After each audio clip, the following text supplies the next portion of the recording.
Hi. For some reason, I thought I was hosting tonight. I don't know how I got that, but anyway, here we all are. Oh, I'm glad you're here. Oh, it's always nice to Thank, see your beautiful face. Uh, thank you. it's been a Gotcha. long time. Gosh, It is I missed our little so tea.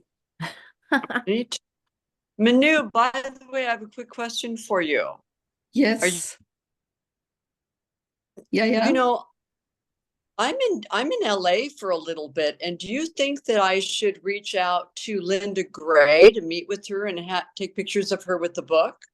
Yeah, Oh absolutely. yeah.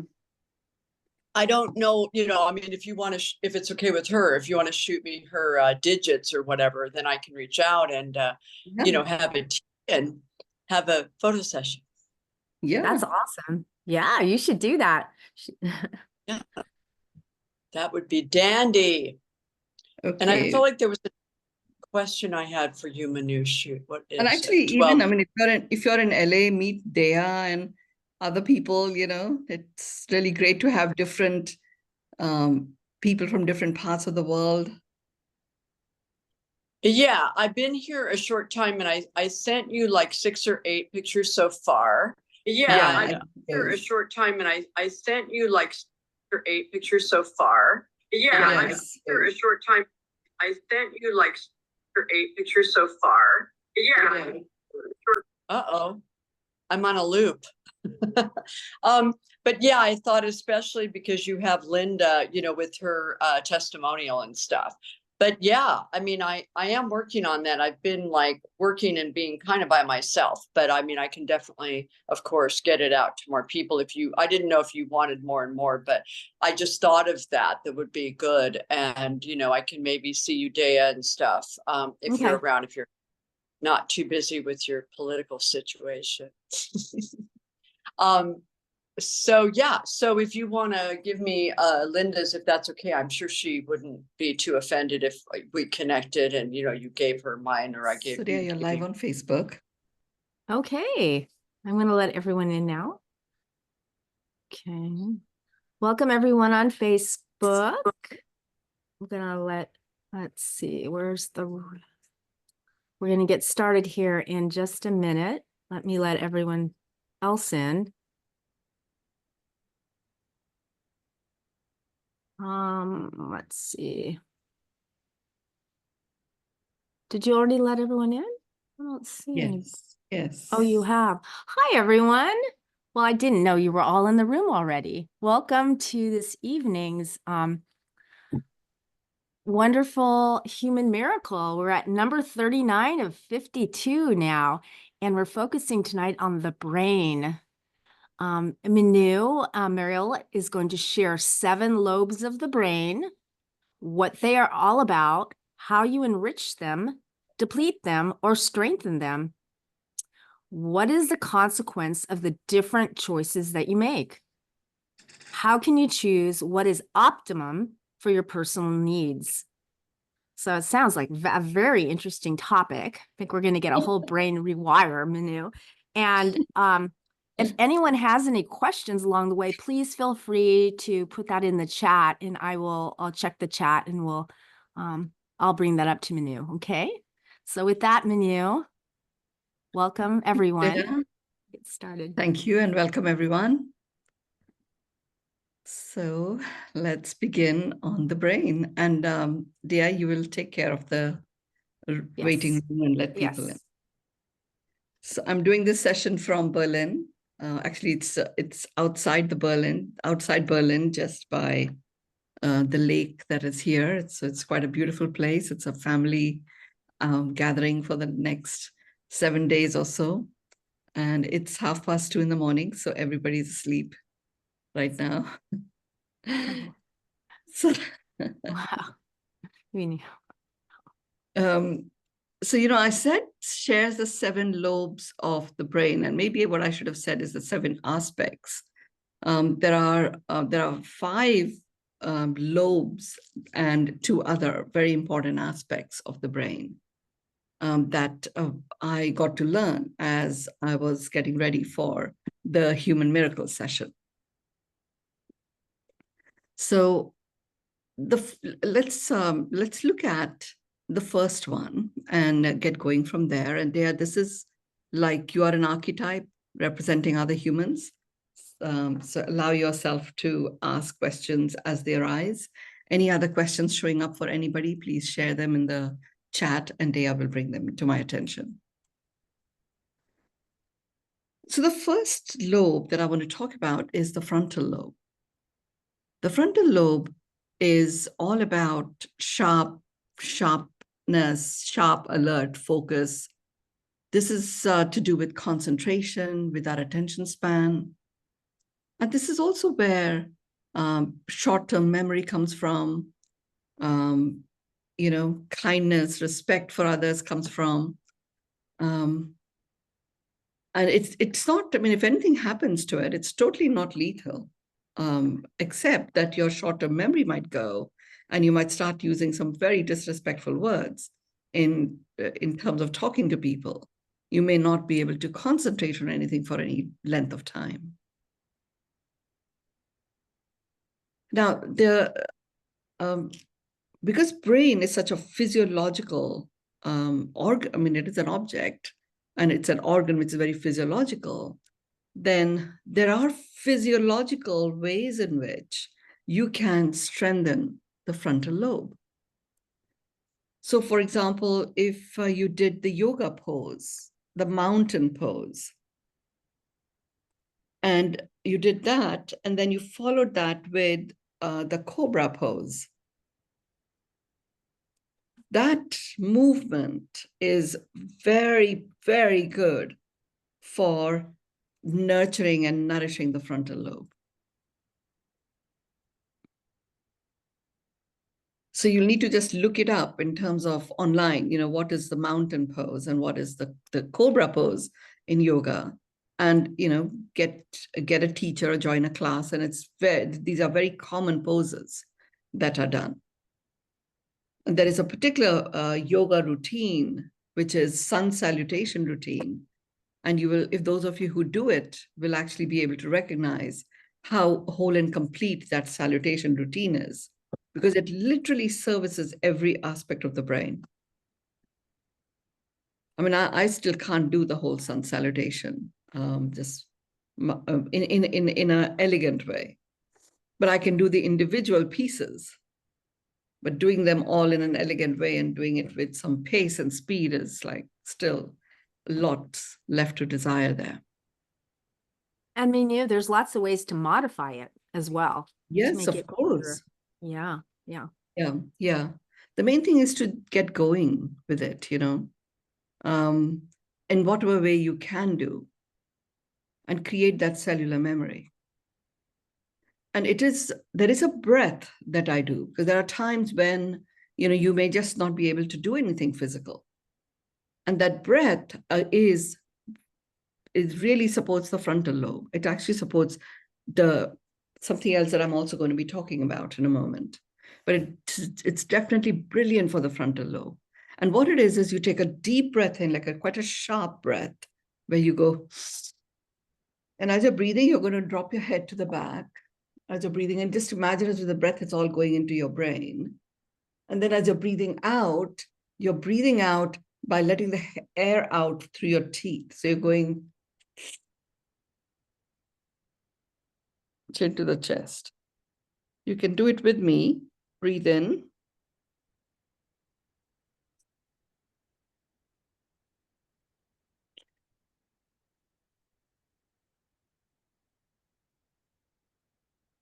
So what you're doing here is two things. Not only are you breathing in to the brain, and this particular breath goes into the frontal lobe. When you're breathing out, you're literally taking out toxins through your gums and your root canals. And every root canal of your teeth is connected to some part of the brain or the other. So you're literally flushing out toxins from your brain. That's what you're doing. And in terms of what rhythm, how many reps you do with the breath, you do 7 reps. Then just do regular breath for five times. Do 7 more breaths, regular breaths 5 times, and then 7 more breaths. So 21 in all. You don't need to do any more than this. But you will notice a shift in the sharpness of your thinking, your concentration becoming very, very clear and wonderful. The reps for the mountain is also about 7 reps. If you can mountain and the Bhujangasana, the cobra pose is also 7 reps. So that's the frontal lobe part. And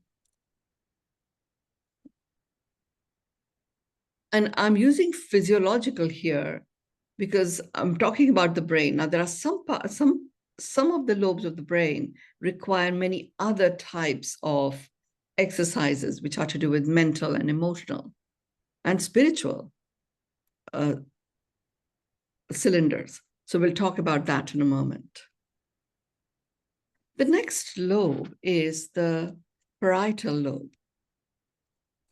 Parietal lobe is all about sensory information. It's about feelings. It's about, it increases your sensory perception. So you become attentive and you sort of get a sense of what's going on. It increases your 360-degree awareness as well. So when I'm about to speak at a conference on a stage, I always do a few things to activate my parietal lobe. Because I like to go on the stage and just project my attention to the far end of the stage. And then I create a big circle all around me, front and back. And I presence myself in that way on the stage. It only takes a few seconds. And that gives me that 360-degree sensory awareness, which actually enables me to, I would say, stand tall and deliver the message. I had become so much like disconnected from the physical when I, got into my spiritual awakenings, that for me, it was like, that's the access to everything. And yet from what I'm delivering to be received, I am to be at the same level as everyone else. And therefore my physical presence has got to be nourished and nurtured to the same extent as my spiritual being. So the parietal lobe is really helpful. So let's say you go into a party, you're about to go into somewhere where there are lots and lots of people. And for you to be aware of your surroundings, you can just simply stand there. I close my eyes because it's easier for me to do that. I find it very quick. I close my eyes, it's only a matter of a few seconds, and I just project myself to as far out as I can into the horizon or into the end of the room that I'm speaking at, and draw a big circle, and I'm just scanning that circle, and I open my eyes. Now, there are a few other ways in which the parietal lobe can be nurtured and nourished. It is through your breath. So just focusing your attention on your breath, and you're breathing in and you're breathing out. And you're just allowing yourself, if you recall, many of you who do Beyond Meditation with me, I sometimes say to you, breath is your elder and it is holding your hands. So allow yourself to travel into your body wherever your breath chooses to take you. So there you are connecting to your breath. You're breathing in and breathing out. And you're really there with your breath wherever it goes.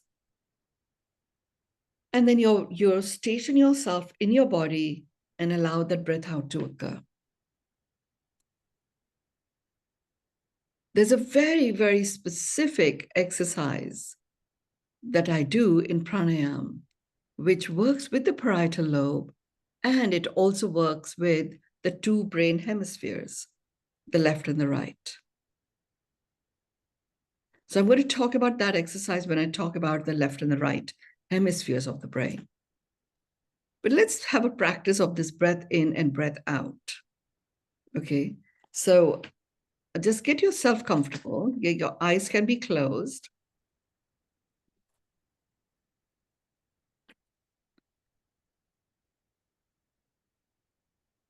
And then just feel your breath. You're breathing in and you're breathing out.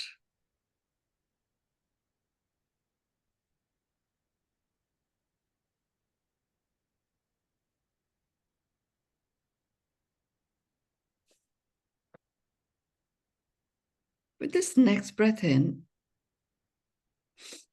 travel into your body with your breath.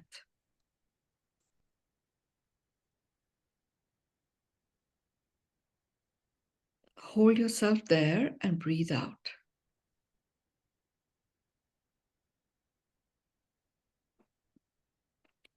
One more time. Travel in with your breath.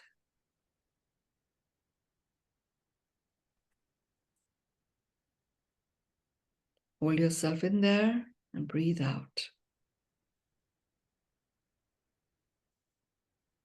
So this one, your focus is breathing in through your nose and breathing out through your nose. And just doing it with conscious awareness.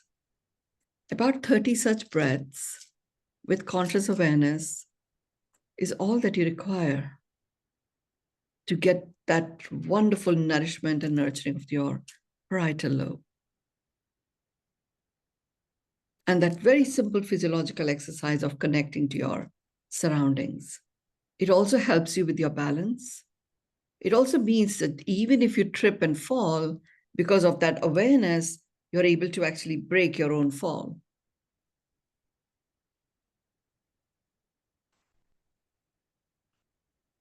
The main thing is to have charge of your own level of attentiveness to anything.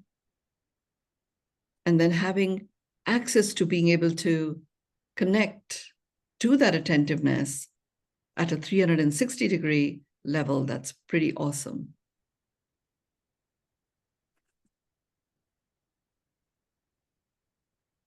The next one is the occipital lobe. The occipital lobe is the lobe where it processes information through the dimensions of your eyes. And that information that is processed through your eyes, having a healthy occipital lobe enables you not only to process that information, but to process it with the context of great recall of that information. Absolutely brilliant for your memories, long-term memory, all forms of memory. But the overall intention of the processing of this information through the eyes is for great recall.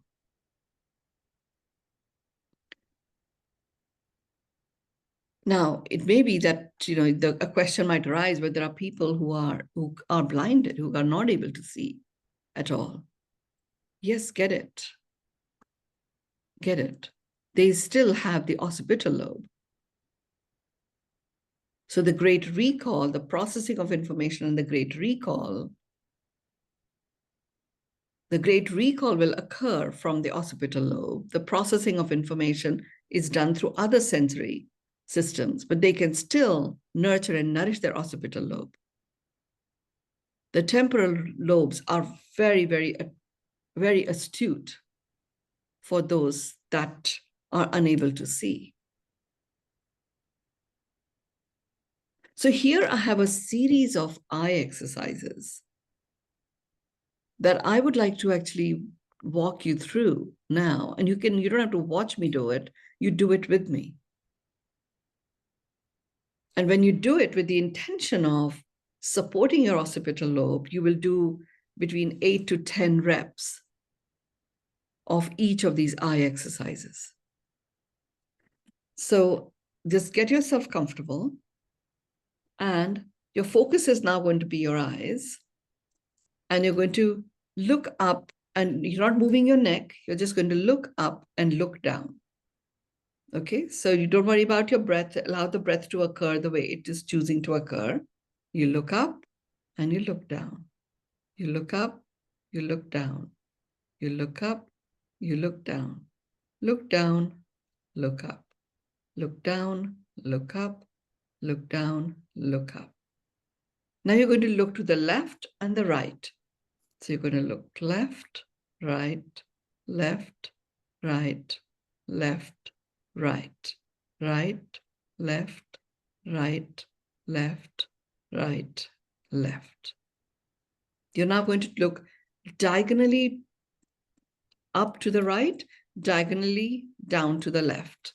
So diagonally up, down, up, right, left, down, upright, left, down, upright, left, down, left, down, upright, left, down, upright, left, down, upright. You're going to do the same on the left up, right, down, left up, right, down, left up, right, down, left up, right, down. Come back to the center.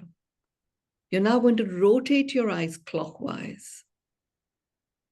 Okay, you've already practiced the muscles, all the muscle movements. You're now going to go clockwise 3 times and then anti-clockwise 3 times.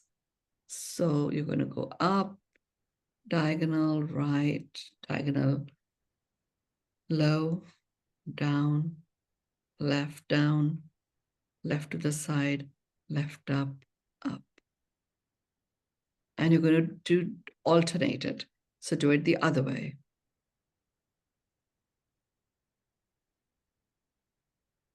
Clockwise again. Alternate it, anti-clockwise. Clockwise again. Anti-clockwise. Relax. Close your eyes. Imagine as if your eyes are just sinking into your eye sockets.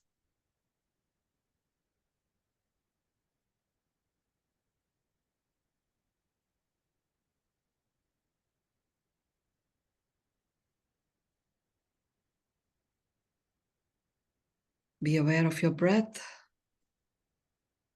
So your parietal lobe is also being nurtured. Take your hands in a cup, put them over your eyes, and blink your eyes. Open your eyes. So you would do each of these eye movements about 8 to 10 times. And once a day, 8 to 10 times is all that is required. And many of you know that I used to wear glasses and I don't need them, but these eye exercises, I'm pretty sure, help me massively with that. Dea, anything that is showing up for you that you want to bring up or comment on? Well, the eye thing for me, that takes a lot of energy for me to do it. It really is intense, a bit intense. But I mean, Yeah. I can see how it can really bring a lot of energy into the eyes and probably, recalibrate them. So that's kind of what I was feeling. But it wasn't like super easy to do as an exercise for me.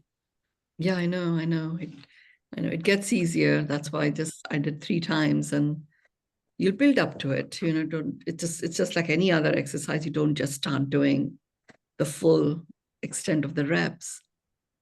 But these are all muscles, which we don't necessarily tone. Right. So the thing is that I thought it affected the eyes, but it actually affects the brain as well. So it's very, very important. All our sensory systems, and as I talk about the next lobe, you will see every sensory system, they're called sensory because they aren't only about the function, they are about the sensing. And this particular lobe gets you to sense the information through the eyes, process it, and enable a recall. That is where it's coming from. So understanding the context of why this eye exercise is important enabled me to do it. I mean, I definitely had to like use my brain and make my eyes do that, definitely. Yeah. Coordinate the two. Yeah. I mean, I've Intense. been doing it for so long. So, and when I began doing it, I would be doing all of these exercises sitting on my bed in Bali because, my foot was infected, so I couldn't stand up and do many of these things. Now, when I do my immersions, and it has happened about 3 times, by the way, that's why it's good to just do the eye exercises sitting down, where people are standing up and they're doing it, and they sometimes just black out. They black out nothing to do with the eyes. It's to do with the brain, because the brain isn't used to have that level of connection. And that I level, the definitely filtering can what is relate to occurring. that. I think if I was standing up, you could get a little bit dizzy and pass out, Yeah. possibly. Yeah. Yeah, I've seen that happen, with very, very fit looking, supposedly healthy people. This has happened. It's only because we don't necessarily exercise the brain in this way, Makes sense. Yeah. And because brain is encased in the skull, then the only way to exercise that brain is internal ways. You can't, even if you press your skull, it's the skull you're pressing, it doesn't really go into the brain or anything like that, and you wouldn't want it to either. These are ways in which you will work with that. Okay. Really good. Yeah. Yeah. I mean, I think they're also understanding that there is a difference between the parietal lobe and occipital lobe. Meditation, parietal lobe, is what is serviced by meditation. And one really easy way, and I'm saying really easy, it may not necessarily be easy for everyone, but one easy way of the parietal lobe, I'm just oscillating a little bit here, but one of the easiest way of getting the parietal lobe to be nurtured and nourished is to stop doing everything, only focusing on your breath. So if any of you have done Vipassana, the 10-day silent retreats that happen all over the world, people come back when they are able to complete the 10 days because of that increase. And they all say our perception and our sensory awareness has increased multifold. Our ability to, attentively work on something has also multiplied multifold. But that's because, for those 10 days, you're literally doing nothing. You're very focused on breathing in, breathing out as an access to stillness. Here's another way, because when I started meditation, and I did do various courses and stuff, because my left brain was so active, I found it very hard to get into a state of stillness. Now, with beyond meditation, it is so much easier. Many of you here who are doing it. So that's great. Here's another way in which you can do it. And it only takes 12 minutes to achieve, or 17 minutes, to achieve this level of perfect nurturing of your parietal lobes. And what it is you begin with, it's a sequence of 9 seconds, multiplier of 9 seconds. So you choose one thought and you hold that one thought for 9 seconds. And then you hold that same thought for 81 seconds. And then you hold the same thought for 742 seconds, which is about, I think, whatever number of minutes. It's not that long. The idea is one thought. So I go into love, kindness, and compassion. I just take that as a thought. And I just hold that thought, love, kindness, and compassion.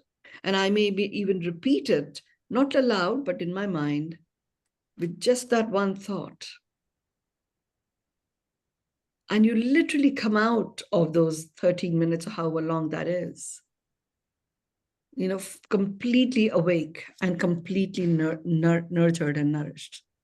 I haven't done it today, but when I'm here and I'm to do the human miracle, and previously I used to do the pearls of wisdom sessions at 2:30 in the morning, I would wake up and I would do this sequence. That really made me feel completely fresh and alert. What I have learned to appreciate is there is a lot that we can get through our spiritual practices. And yet it is this physical body that does call for that same level of nurturing and nourishing. So always combine, the spiritual practice by doing something physical as well and mental. And the more I have gone into the human miracle, the more I have realized and learned to appreciate the download of the 6 cylinders. Thriving on 6 cylinders is really truly the key to wellness: physical, mental, emotional, spiritual, social, and environmental. Let's look at the next lobe of the brain. And this one is the temporal lobe. So the temporal lobe processes it, through sensory stimuli. So visual is there, how we listen, the auditory is there, kinesthetic is there. And dear, we do the VAC, visual, auditory, kinesthetic, and we proactively envision and stimulate ourselves, working through what do we see and what do we hear and how do we feel. We are activating our temporal lobe, as well as anchoring the vision of whatever it is that we have chosen at a sensory level. This is the sphere where memory, learning, emotions, all of that comes in. Our ability to learn, our ability to assimilate new ideas, new thought, and overall memory, our ability to feel, express, experience, empathize at a level of emotions is all coming from here.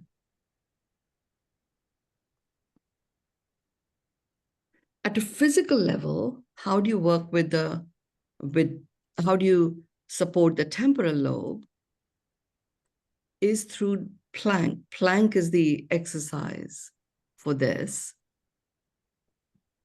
And it is really tough for me, even now, to hold the plank for more than a few seconds. But even that little bit is a start. The key thing is you get yourself into a plank position and you turn your head to the left and look up, come back down, and then turn your head to the right and look up, holding the plank position.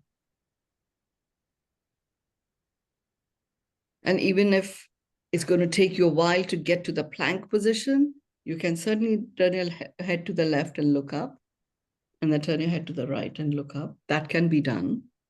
The plank is where the temporal lobe gets activated, invoked, and then you nurture it with the looking up left and looking up right.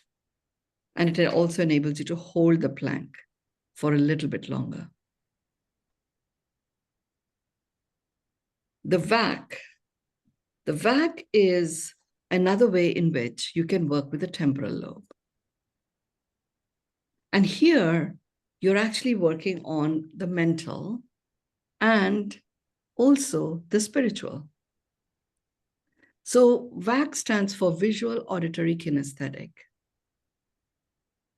And it's the activation of your visual, auditory, kinesthetic stimuli.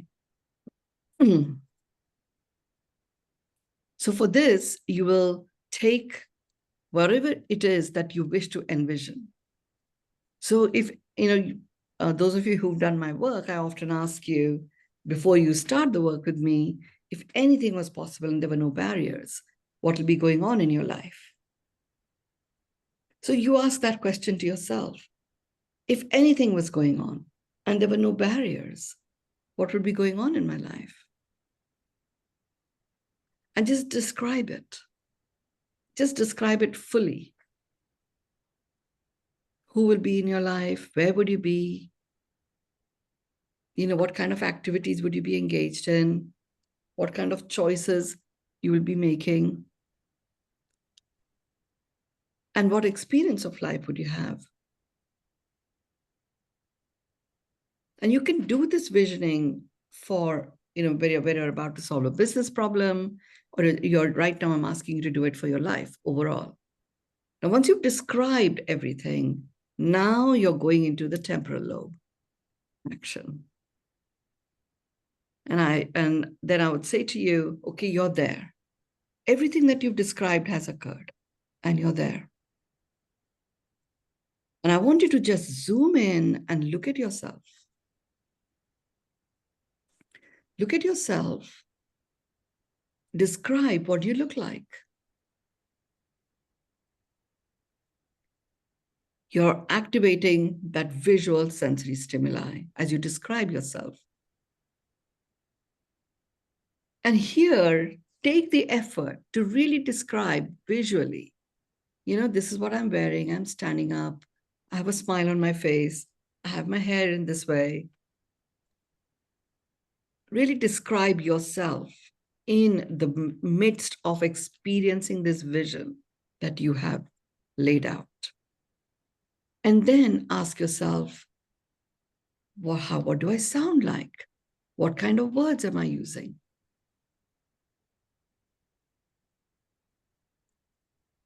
Connect to those words. Temporal lobe is smiling big time. And then you go into, what do I feel like?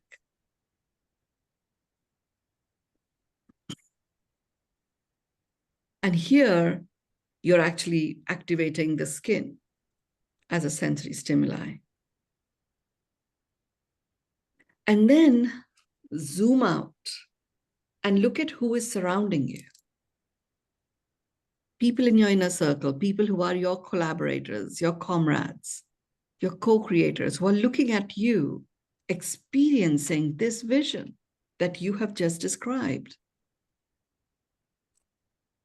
What do they look like? Describe what they look like. What sort of words are they using? What do they sound like? And what do they sound like as they're looking at you, experiencing everything that you've described? And what are they feeling?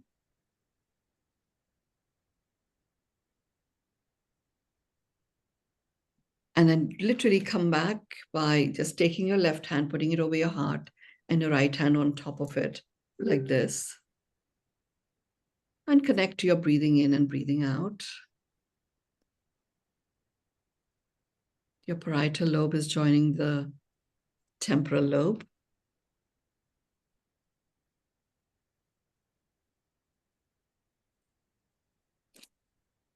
And then you're in. So you've done several things here. You've stimulated your sensory stimuli. That has nurtured and nourished your temporal lobe. At the same time, energetically, you have anchored the vision at a sensory level, and the universe gets its cues of how to act and what to act on through your sensory system. So you've also placed your order with the universe. And now you can get on and do whatever it is that you wish to do. Before every session that we do, people who've done my work like Dea has, and some of you have, I always do this temporal lobe stimulation through the VAC process for how the session is going to go. So it's not complex, it's relatively easy to do, and it's extremely powerful. Extremely powerful. I mean, powerful to such an extent that when the vision is realized, you even experience the words that you had envisioned being shared and spoken by people.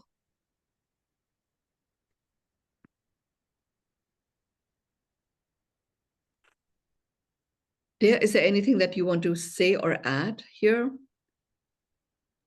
Wow, that was a lot. I like how you have something physical to do there to really set the energy in the physical body, the Yeah. plank. It's so like grounding. So I can Hmm. see how you want to do that and then do the processes. Is there and it doesn't matter what you do first or second? Does it make a difference? I mean, plank you will do whenever you do your exercise, you Okay. know, and vac you can do it first thing in the morning. No, there's no particular order. If Okay. you want to do the vac, which is visual auditory kinesthetic stimulation, you can begin the day and say, okay, let me just envision how, if anything was possible, what would have occurred today, Right. So you could do Right. it then. Yeah, this is a lot of things that we can do to really set ourselves in a really good place every day. Physically, Yeah, emotionally, spiritually, yeah, everything, all six cylinders getting aligned.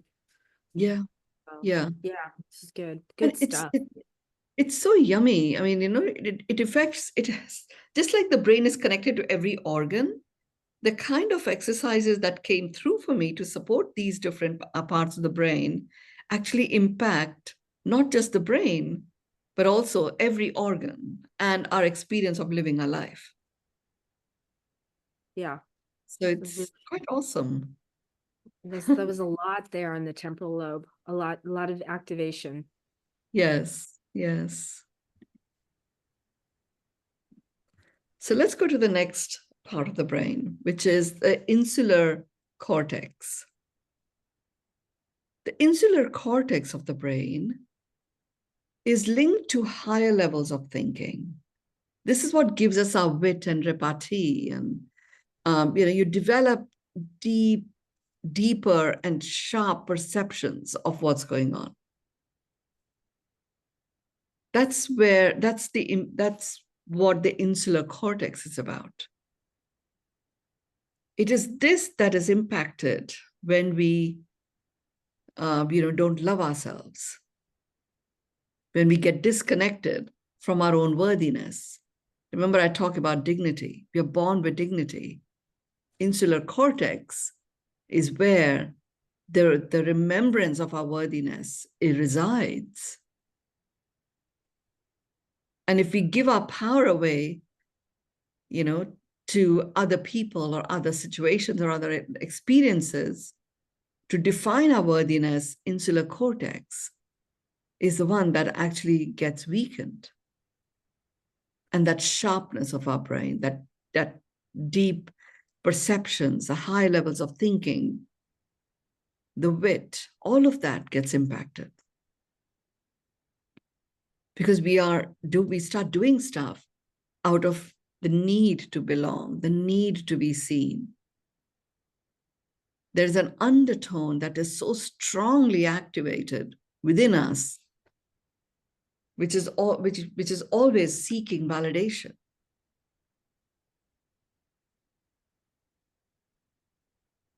So there's, sometimes when we experience, and there are people who are constantly seeking validation, they have to be, told how good they are constantly. It's the insular cortex that is to be worked on. If you look at little kids, babies, right? It takes them a while before they are seeking validation. As they begin their journey as a human, they do what they do.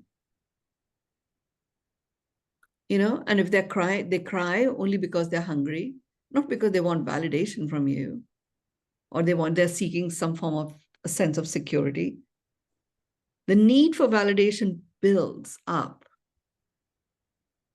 we're not born with the need for that because insular cortex is fine.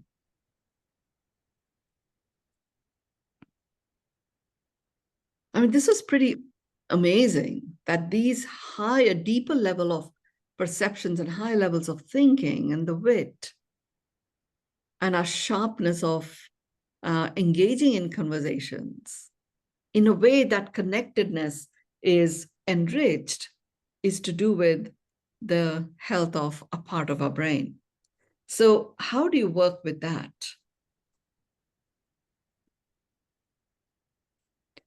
So you can actually, like literally take your arms and hug yourself. And you can hug yourself really tight. Really, as if you're hugging yourself really tight.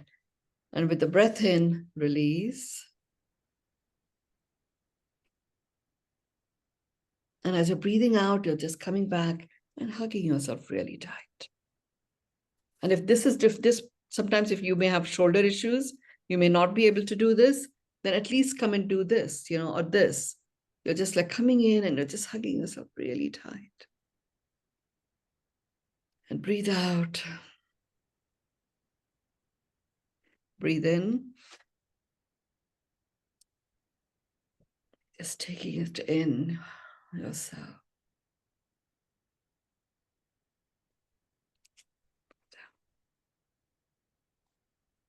This is a very, very sweet way in which the insular cortex can be serviced.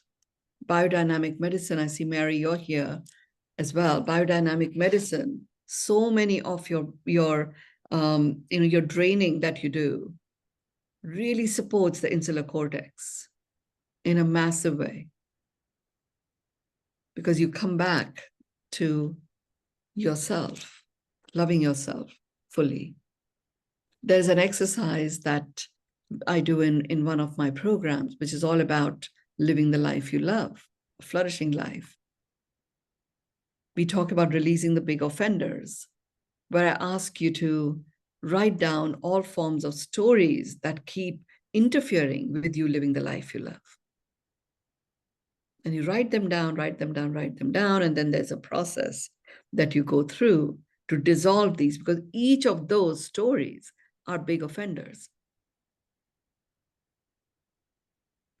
And once you've dissolved them, and the way you dissolve them is by speaking them loud to someone, or to the tree, or to the ocean, and you keep going, repeating the stories. And as you're repeating them, you will want to cross them off. You will want to cross them off. And once you've crossed all of them off, the big offenders are out of your system. And then you can go into what you truly, madly, deeply love about yourself. And end that with this very physical way of really hugging yourself tightly. Then release. Again, 7 to 10 reps of hug tight, release. That's beautiful. And yeah, you'll recall in Rishikesh, we did that angel walk. Remember that? Where people, we went I to this do. tunnel of love and people whispered beautiful things about us to ourselves. That is the same thing. You're doing exactly the same thing. The insular cortex is what is being nurtured and nourished there. Anything that's showing up for you from what you've learned about the insular cortex? Well, it makes a lot of sense to me that with the lack of self-worth, you can only go so deep, and you're not as sharp because your mind is thinking about all these other things that you're not good enough for and things. So absolutely makes sense that the quality of your thoughts and your wisdom is not flowing through you when you're blocked there. So I get this. And it's good. We have to constantly remind ourselves that we're amazing beings and hug ourselves. And I love that. Yeah. You know? Yeah. So Yeah. And, the interesting thing was I could have talked about hug as in hugging other people. But because this is so much about us and it is about dignity, which is honoring of our own worthiness, I wanted to have a solution where it is not necessarily dependent on anybody else. And if that happens, that's great. And if it doesn't, it doesn't. You are Yeah. there for you, you Yeah. know? Yeah. That innerness. You don't need anyone. Yeah. So, The other yeah. thing to always remember is that, that there is us, but within us, there are like a few, several hundreds of millions of little microbiomes that are there. Another organism that we don't necessarily want, but certainly are very Yeah. happy things, microbiomes are there. So you're hugging yourself, you're being hugged by all of those beings as well. That's It's all nice. like, Yeah. yeah. I mean, you can just visualize it, like a movie scene, all of these wonderful beings feeling so happy and in being hugged. Yeah. All our angels are hugging us, and our Yeah. ascended masters are all coming around us and Yeah, you embracing us. experience That all of kind of that. thing. Now, the interesting thing is that the connection with, when I talk about dignity, that dignity is that missing link. And I talk about it's like a thread that is connecting the pearls, where each pearl is one aspect or the other of the planet that is to be that is delivering to make this planet a beautiful place. And when dignity is compromised, it has an impact on everything. But that's because dignity is what this insular cortex is about. Insular cortex is all about developing deeper, sharper perceptions and higher levels of thinking. So when we get disconnected from us, we don't recognize our own worthiness. We don't recognize it in others. We don't recognize it on the planet. Yeah. David and Helene said that this gives people a really great reason as to Mm, why to love themselves. yeah, It's like a really. very true. Very true. Very true. Now let's look at the two other aspects of the brain. So this is the right sphere and the left sphere, the right brain and the left brain that we've talked about. Left brain associated with logic, analytical thinking, language processing. Right brain's linked to creativity, intuition, holistic thinking. And I'm picking these out because these lobes that we've talked about reside some within very much in the left sphere, and there's some in the right sphere, and some transcend both.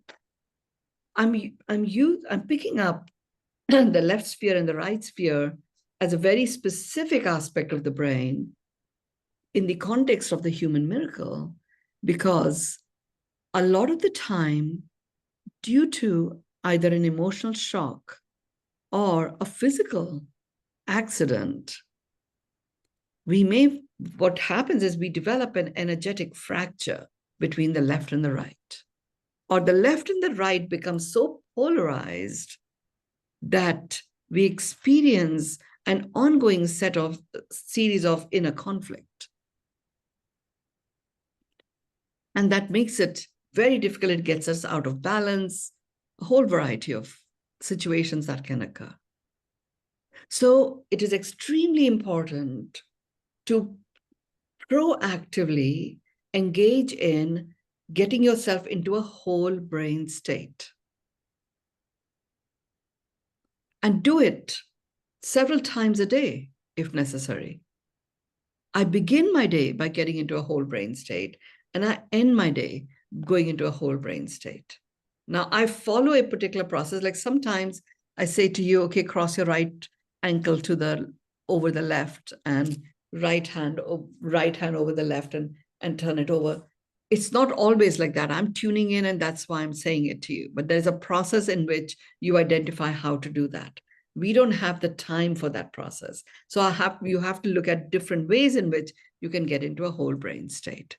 So one very, very good way of getting into a whole brain state is the 9-4-6 breath. Breathing into the count of 9, hold to the count of 4, breathe out to the count of 6. That also supports you to get into a whole brain state And it also connects you to the other brains that exist in your body, your mind brain, your heart brain, and your gut brain.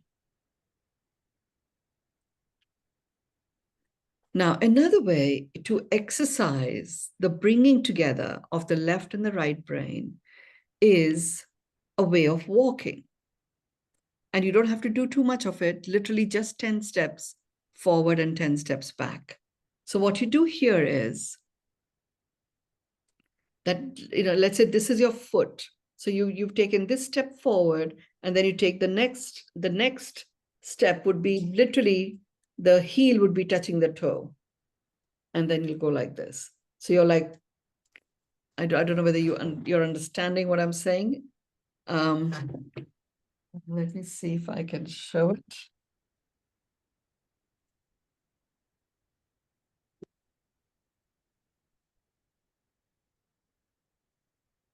I'm here. So I'm literally going like this. Focus your attention on one. So the heel is right in front of the toe. You get it? Dea, are you getting what I'm saying?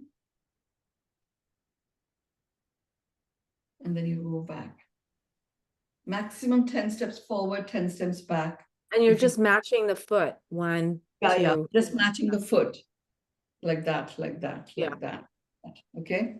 That starts to get your left and right brain together. You will know how impacted you are when you do it the first time around.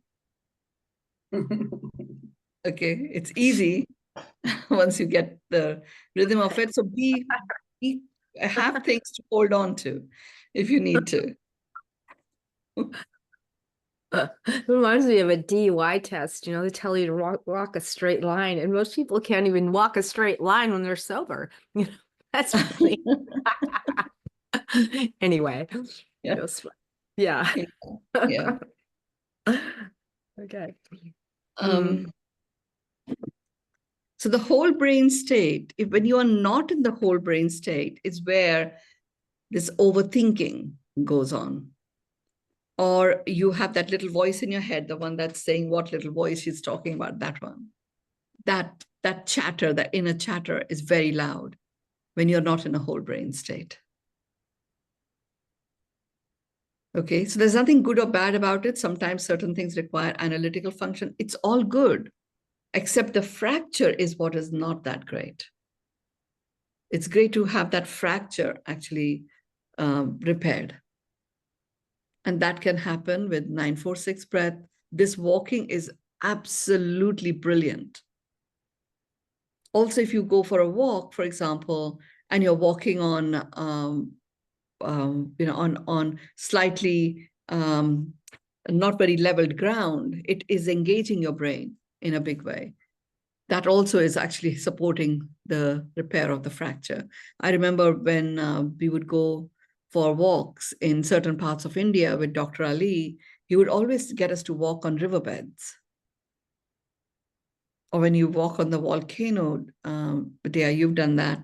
I don't know whether you did it or not, but walking down from the volcano, you're walking over these little round pebbles of lava, dried up lava. That also supports the left and the right brain. But those sort of things you may or may not have access to, ongoingly. You've got to create ways in which you can work with it yourself. The seventh part is that getting into harmony with the two other brains that you have in your body, your heart brain and your gut brain. We've already talked about the heart last time. And the way to get into harmony between the three brains is the 946 breath. That's just totally brilliant way of allowing yourself to come into your heart and go into your gut and connect the three of them. And here's how I suggest you do it to get that connection really anchored and solidified. For the next 28 days, it's quite a lot. If you are able to find a time, ideally in the morning, where you do 10 sets of the 946 breath, and then pause 5 regular breaths, then another 10 sets of 9-4-6, pause, 5 regular breaths, and another set of 9-4-6 breath. Breathe into the count of 9, hold to the count of 4, breathe out to the count of 6. First thing in the morning, all the 3 brains are humming along in perfect harmony. That's what we have time for today. We can keep talking about each of these areas of the brain, but our attention had to be on really getting a good perspective of what exists as a human miracle. Wow. Wow. Wow, Mynoo, that was a lot of really great information. So I'm just going to touch on the 7 lobes. So just so we can, the first lobe was the frontal lobe, and we talked about the cobra pose and sun salutations and flushing out toxins. The second, mountain and cobra. Mountain to cobra. Oscillate. So yeah. up like, or down dog to cobra, mountain to cobra, same thing. Yeah. And the second is the parietal lobe, if I'm saying it right. It's the sensory parietal lobe, the sensory and the feelings, to see the 360-degree sensory. She gave us some exercises to create that. And breathing is really important in that one as well. The third is the occipital lobe, which is with your eyes, and all these wonderful eye exercises to challenge us to see more clearly and have better memory, all kinds of positive things with the eyes. The fourth is the temporal lobe, which processes through sensory, visual, auditory, and it's sort of the full vision. And this exercise here is the plank. So that's one exercise. So you have the plank, and then you look up to the left. Oh yeah. Come back to the center, look up to the right. Okay, just do two or three of those. Ideally, you would get up to 7, but be able to hold the plank for that long will take some building up. And you know, and if you can't hold it, I always say just go onto your knees if you need to, and do a couple more. Yeah. And then that's what I always instruct people with. Okay. The fifth is the insular cortex, and that's the higher level of thinking, the deep, sharp perceptions, the wisdom, tapping into your deepest wisdom. And with that, I think you were focusing on hugging yourself, with the exercise of hugging yourself and really feeling your worthiness and dignity. Okay, and then the next one after that is the right brain harmonizing, and how to get in a full whole brain state that Mynoo talks about quite a bit, how to access that whole brain state. And that's the infamous 9-4-6 breath that we do all the time. And then the very last one is harmonizing your 2 other brains, which is your heart and your gut. And that's also the 9-4-6 breath. So that 9-4-6 breath comes up quite a bit. Yeah. I mean, the harmonizing of the 3 brains, biodynamic medicine is all about that. It's pretty awesome. So thank you. So rich and deep. Thank you, Mynoo. And thank you everyone for showing up tonight. Well, you both did a great job, let me tell you. Thank you, David. Thank you. Thank you. Thank you, everyone. I'm going to listen, re-listen. Hi, Mynoo and everybody. May I say from Ireland, thank you, Daya, and Mynoo's wonderful to hear you. Hello, everybody, and I'm thoroughly enjoying and so moved with your book, The Flourishing Code. Oh my God, and one and everything. I'm glad I saw you recently in Dubai. You came to see me when we were there at the World Leader Awards of Business Forum. You were in there. And it's wonderful to hear about the brain, gut, heart, everything, the connection.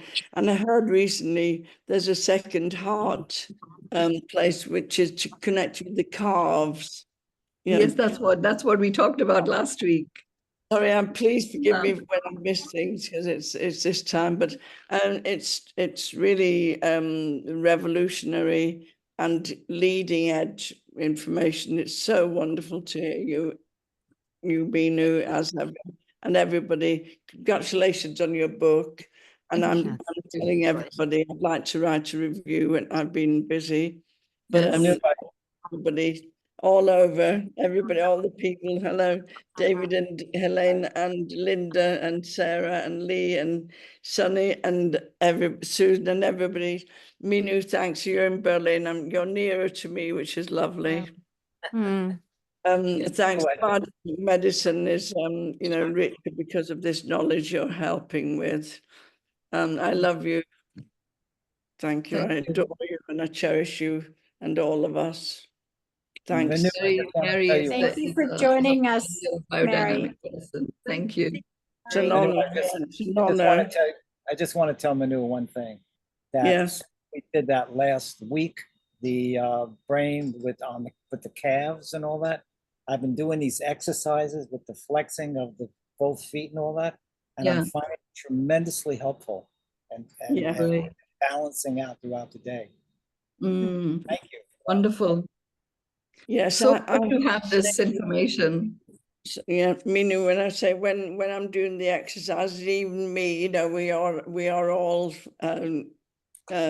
everything. My brain completely contracts and I can't get the brain, Susan Dyer, you said, my brain hurts a lot, David Bowie. My brain hurts a lot. I have to say all these other things, but it's really great to do it because I say, oh my God, it's absolutely terrible. Even looking left and right with thoroughness. But we got to keep on, kid. We're doing good. We've got to. It absolutely hurts, doesn't it? It does. It's a challenge. That's when you realize it is to do with the brain. It is my brain hurts a lot, but I'm glad it's been nurtured. I've been talking about the theta waves as well. We've been deleted the theta waves, and there is a neuroscientist looking at the at just the frequency and vibration. Tesla said everything's about frequency and vibration, and we can get the vibration in 7 seconds for the theta waves, that's another matter, but we'll talk about it, Mynoo. Yeah. But I thank so much for your brain. My brain hurts, but I feel it's been exercised. Thanks so much. Well, also, Mary, what time is it for you now? It's 20 to 3. Oh, yeah, wow. you look absolutely gorgeous. 23 in the morning. Yeah, I don't I care. know it is. Yeah, I'm so glad. I've had 5 alarms because I've set them before and I didn't hear them. Yeah, I'm so grateful that I'm be able to join in, and thank you so much. I mean, even though I don't see you every week, I'm completely committed and connected to us all. Thank you. Thank you, everyone. Love Thank you. everybody. Good night to you too. God bless. Thank you. Thank you. Thanks, Mynoo.